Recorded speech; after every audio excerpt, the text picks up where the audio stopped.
Semarang Jateng Express News. Wawasan kebangsaan lahir, ketika bangsa Indonesia berjuang, membebaskan diri dari segala bentuk penjajahan, seperti penjajahan oleh Portugis, Belanda, Inggris, dan Jepang. Perjuangan bangsa Indonesia yang waktu itu masih bersifat lokal, ternyata tidak membawa hasil, karena belum adanya persatuan dan kesatuan, sedangkan di sisi lain, kaum kolonial terus menggunakan politik adu domba atau divide et impera.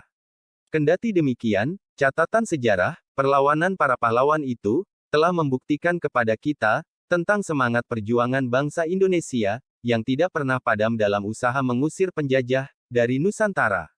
Dalam perjalanan sejarah, timbul pula gagasan, sikap, dan tekad, yang bersumber dari nilai-nilai budaya bangsa, serta disemangati oleh cita-cita moral rakyat yang luhur. Sikap dan tekad itu adalah pengejauhan tahan dari satu wawasan kebangsaan. Ketua Komisi A, DPRD Provinsi Jawa Tengah, Stefanus Sukirno mengatakan, pemahaman nilai-nilai wawasan kebangsaan, merupakan kebutuhan mutlak, terutama bagi generasi muda, di tengah arus globalisasi dan proses demokrasi dewasa ini. Menurutnya, penerapan konsep wawasan kebangsaan yang baik, dapat membentuk manusia Indonesia seutuhnya, serta menguatkan persatuan dan kesatuan bangsa. Seseorang yang memiliki pemahaman wawasan kebangsaan yang kuat, akan mempunyai semangat cinta tanah air. Sebaliknya, jika kehilangan wawasan tentang makna hakikat sebuah bangsa dan kebangsaan, akan mendorong terjadinya disorientasi dan perpecahan, konflik dan ancaman desintegrasi bangsa, ujar Sukirno, salah satu narasumber dalam dialog bersama Parlemen Jawa Tengah, dengan tema, revitalisasi paham kebangsaan generasi milenial, yang digelar di Ruang Petra II, Hotel Normans, Jalan Toku Umar nomor 27, Kota Semarang, Kamis tanggal 28 April tahun 2022. Untuk dirinya sendiri, berpikir untuk kelompoknya sendiri, berpikir untuk agamanya sendiri, berpikir untuk kepentingan politiknya sendiri, berpikir untuk suku bangsanya sendiri. Itu gimana wawasan kebangsaan? Kan gitu. Apa perlu kita ajari, apa perlu kita kembangkan, apa perlu ini yang harus dibuat sebagai satu pertimbangan seorang pejabat yang sudah mempunyai wawasan kebangsaan. Ya. Tawarlah generasi pendahulu yang pernah mengupayakan suatu negara Indonesia itu menjadi merdeka, itu meneruskan semangatnya kepada generasi yang lebih muda. Sehingga sosialisasi yang saat ini dilakukan oleh lembaga yang mempunyai kewenangan untuk menyampaikan kepada masyarakat, itu bukan hanya frekuensi, bukan hanya. Sementara itu, Kepala Badan Kesbangpol Provinsi Jawa Tengah, Hairudin mengatakan, pihaknya masih terus melakukan tugas untuk memantapkan cara pandang dan pemahaman kebangsaan bagi generasi muda dalam kehidupan bermasyarakat, berbangsa dan bernegara, dalam peningkatan persatuan dan kesatuan bangsa, sehingga akan dapat mengurangi potensi konflik dan meredam berkembangnya paham-paham negatif pada masyarakat, serta dapat melahirkan kader-kader yang mempunyai bekal pemahaman kebangsaan. Tadi Pak Tur sudah menyatakan bahwa wawasan kebangsaan, paham kebangsaan itu adalah cara berpikir kita, cara pandang kita. Selalu kita pandang dari bagaimana kita memperkuat persatuan dan kesatuan. Nah, ini saya kira pemahaman ini penting.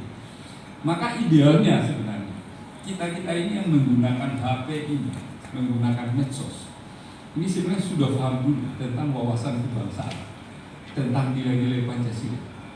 Nah, kalau kita sudah paham itu, ketika misalnya kita ada berita terkait dengan ideologi transnasional misalnya. Hal senada diungkapkan dosen FISIP Undip, Turtiantoro, kemajuan teknologi informasi yang begitu deras, telah membawa kehidupan para generasi muda, pada hiruk-pikuk dinamika globalisasi, secara disadari atau tidak, mendegradasi mental kepribadian generasi muda, sebagai anak bangsa. Meskipun sebenarnya, semua elemen dari yang tua hingga generasi muda, nampak relatif masih kokoh, akan tetapi, harus diakui bahwa saat ini telah mulai ada gejala, dari menurunnya semangat dan rasa kebangsaan, atau nasionalisme, di kalangan generasi muda, yang ditunjukkan dari semakin berkurangnya pemahaman terhadap sejarah dan nilai-nilai budaya bangsanya sendiri, akibat pengaruh teknologi digitalisasi, tutur Turtiantoro. Karena tidak memahami esensi media sosial. Itu kan sering muncul di bahkan istri polisi, istri tentara, itu pilih. Saya masih skeptis bahwa itu merupakan indikasi menurunnya melemahnya wawasan kebangsaan. Tetapi ketidaktahuan nilai-nilai yang menyertai dari teknologi itu.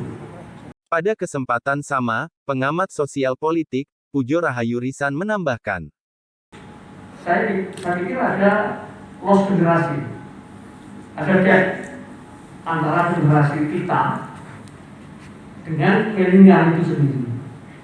Nah ini kan problem PR buat kita semua. Yang kedua, saya jadi ingat sekali ketika